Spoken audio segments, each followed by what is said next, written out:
Stephen Hawking နှင့်ကျယ်စင်တို့စီကစိတ်ကူး The Mind That Touched the Stars အသက်21နှစ်အရွယ်မှာ Stephen Hawking ဟာအောက်လို့ခေါ်တဲ့အာယုံကြောယောဂါစတင်ခံစားခဲ့ရပြီးနှစ်ပဲအသက်ရှင်တော့မယ်လို့ဆရာဝန်တွေကဆိုခဲ့ပါတယ်။ဒါပေမဲ့သူဟာ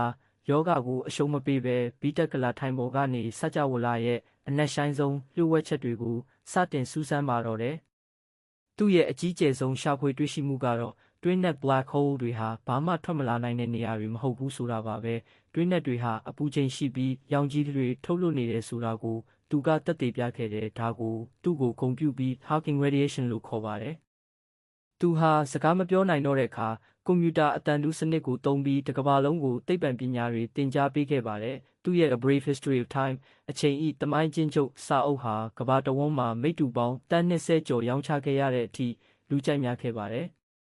Hawking ဟာစကြဝဠာကြီးဘယ်ကနေစတင်ခဲ့သလဲဘယ်အချိန်မှာအဆုံးသတ်မလဲဆိုတာကိုရှာဖွေရင်းအသက်86နှစ်အထိဆရာဝန်တွေခန့်မှန်းတာထက်နှစ်ပေါင်း50ကျော်အသက်ရှင်သွားခဲ့ပါတယ်။သူဟာလူစွမ်းအားအရင်းမြစ်ဆိုတာအကန့်အသတ်မရှိဘူးဆိုတာကိုလက်တွေ့ပြသသွားခဲ့တဲ့ဉာဏ်ကြီးရှင်ကြီးပဲဖြစ်ပါတယ်။